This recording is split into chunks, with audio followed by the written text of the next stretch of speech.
Good night, guys. It's Steve. Kyle Lowry better not choke again.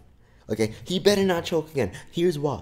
I'm supposed to be doing a statistics project. This project is ridiculous. A 20-page project on graphs and bar graphs. Oh my goodness, please kill me, somebody. But anyway, Kyle Lowry and the fucking Raptors better show up to play tonight. And I'm not even a Raptors fan. I don't even care who wins this series either way, because either team is going to get swept by the Cleveland Cavaliers, Bucks, or whatever. I want to see Giannis go deep in the playoffs. I would like to see how he would play against LeBron in a playoff series. That would be crazy, because Giannis is a freaking beast. Okay? But if Kyle Lowry doesn't fucking show up again, and again it's just DeRozan 1-on-5 again, I'm not watching Raptor games ever again until they get rid of him. Because the Raptors were extremely fun to watch this year with him and DeRozan balling. And I'm out here making videos saying, oh, Kyle Lowry, he's gotten so much better. Hopefully he doesn't choke in the playoffs again. And then there's going to be people saying, Steve, he doesn't choke in the playoffs. How the fuck does he not choke in the playoffs? This man, for the past 2 seasons, in the first round especially, 13 points per game on 30% shooting. What a disgrace.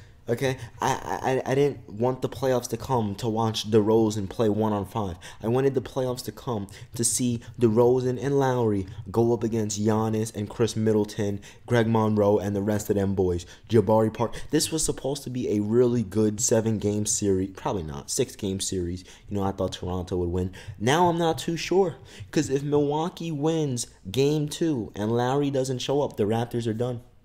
There's no way they're going to recover against the Milwaukee Bucks because of matchups. Giannis is freaking he's worse than Kevin Durant in terms of a matchup nightmare, because this dude is literally 7 foot playing as their point guard. A 7-foot point guard that can dunk on your head, that has the handles of a 6-footer, that can pass. He's not a great shooter. Let me say this. If he developed a jump shot like a Kevin Durant, it doesn't even have to be as good as KD, like LeBron, a decent, consistent jump shot, this guy would become easily top 5. And it's not even just that. It's not even just Chris Middleton. I mean, it's not even Giannis that they can't guard. Chris Middleton is hard to guard as well. He's like 6'6", 6'7", around 6'8", so somewhere around there. He's heavy, he's fat, he's a shooter, he can post you up. This guy is a really good scorer. He's like a CJ McCollum, but with less athleticism.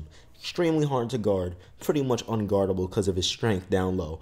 I mean, he can shoot the basketball. This team, and then you have Matthew Dellavedova on defense, and I mean, if they go down 2-0 tonight, and I'm watching the game, I have about, the shitty thing is I'm about to go ball too, and this video is probably going to take 5 minutes to render, and then 5 minutes to upload, and I'll probably be at the basketball court around 6:20, and then I'll probably come back around 7:15, right when the game started, or a few minutes after.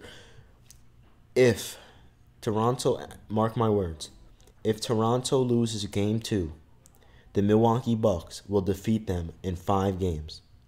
Easily. Because this team, a lot of people don't realize how hard the Milwaukee Bucks are to guard.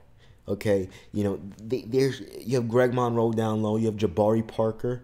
Okay? This team used to be a team full of non-shooters. Now it's a team full of decent shooters, matchup nightmares, and fat fucks with Greg Monroe and Chris Middleton. I mean, it's ridiculous. So Kyle Lowry, you better show up for your team. I already know DeRozan will. He played inefficient, but he still scored 28 points on very inefficient shooting. But I mean, they've done it the last 2 years, so I'm really not surprised.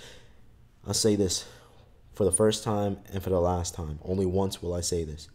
If Kyle Lowry chokes and the Toronto Raptors lose this series, Toronto better get rid of him and find a different point guard. I'm out. Peace.